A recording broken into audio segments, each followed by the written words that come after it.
स्वागत है आपका हमारे यूट्यूब चैनल पर। और आज हम आगे का क्लास हम स्टार्ट करने वाले हैं और एमसीक्यूज़ 166 से आगे हम देखेंगे।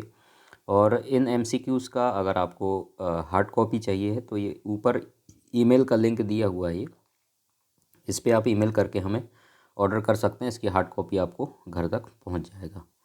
तो आज हम बात करेंगे यहाँ पर जो हमारा यहाँ पर सवाल पूछा गया है 166, percentage of trisodium citrate solution for ESR testing. ESR testing के लिए जो परसेंटेज ट्राइसोडियम साइट्रेट का सॉल्यूशन का कितना होना चाहिए, ये आपसे सवाल पूछा गया है। तो इससे पहले भी मैं एंटीकोगुलेंट्स के बारे में डिटेल में बताया था और कितना क्या उसमें डाइल्यूशन बनाया जाता है, वो सारी चीज़ हम डिस्कशन किए थे।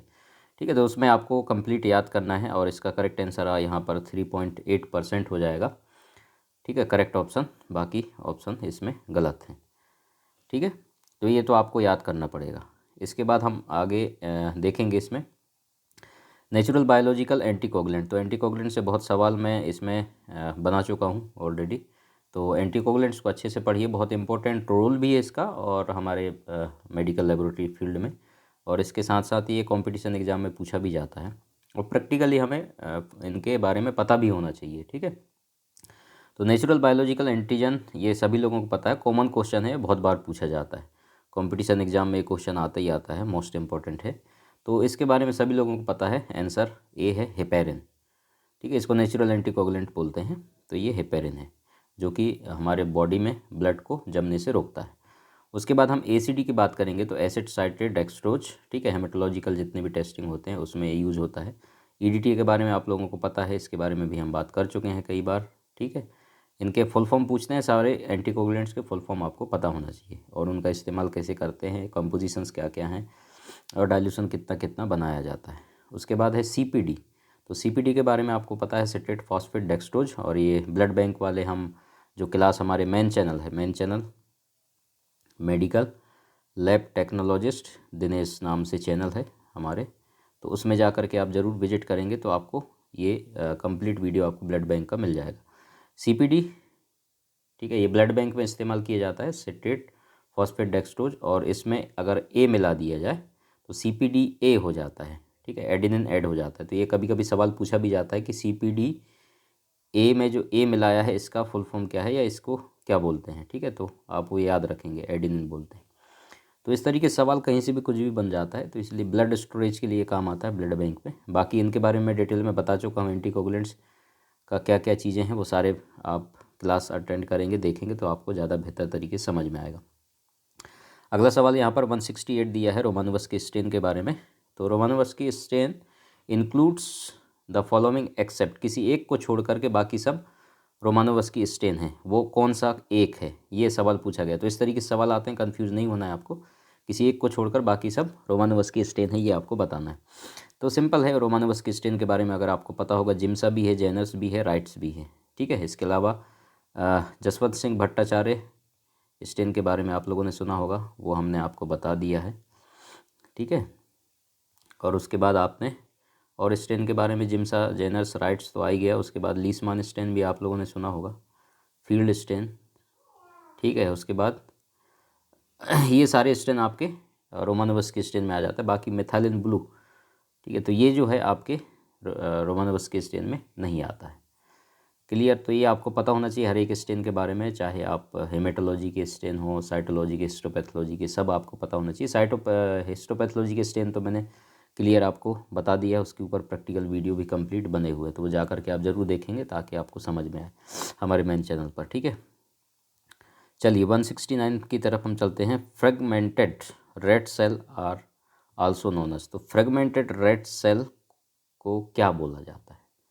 ठीक है, तो ये सवाल पूछा गया है, तो इसका आंसर हम पहले बता देते हैं। आपको आंसर पता है तो आप कमेंट्स में आंसर लिख सकते हैं। तो इसका करेक्ट आंसर आपका सी वाला हो जाएगा, सिस्टोसाइट। ठीक है, सिस्टोसाइट में जो सिस्ट शब्द दिया है उसका मतलब डिवाइडेड होता है, और उसके बाद सिस्टोसाइट्स जो दिए हैं उसका सेल मतलब होता है या हॉलो। ठीक है, हॉलो सेल। तो एक्चुअली इसका डेफिनेशन अगर हम बात करेंगे तो fragmented part of red blood cells, irregular shape, ठीक है, और 2 पॉइंटेड एंड्स होता है। ये जो सिस्टोसाइट्स होता है, कभी आप देखेंगे प्रैक्टिकली तो आपको ज़्यादा समझ में आएगा। बाकी आप गूगल में सर्च करेंगे तो उसका पिक्चर आपको आ जाएगा, ठीक है, सिस्टोसाइट्स को समझने के लिए। उसके बाद यहाँ पर क्रेनेटेड सेल्स दिए हैं। तो क्रेनेटेड सेल्स जो प्रोजेक्शन लाइक स्ट्रक्चर होता है, जैसे इस तरीके से, ठीक है, तो इस तरीके से स्ट्रक्चर हो जाता है। तो ये ब्राउन स्मॉलर सेंट्रल एरिया जो है लाइक ए पिकल, सॉरी, ये जो स्पाइक्ड बॉल होते हैं ना, स्पाइक्ड बॉल, इस तरीके से आप लोगों ने देखा होगा, ठीक है, तो उसी तरीके से ये हो जाता है, उसको क्रेनेटेड सेल बोलते हैं। बाकी सिकल सेल के बारे में आपको पता है, हंसिया आकार का हो जाता है इस तरीके से। डायग्राम मेरी अच्छी नहीं है, ठीक है, तो इस तरीके से आपको सिकल सेल दिखाई देता है। सिकल सेल के बारे में कंप्लीट वीडियो बना है, इसके बारे में बता ही दिया हमने। बाकी ये जो आपका एकांथोसाइट है, ठीक है, एकांथोसाइट जो है ये आपको कुछ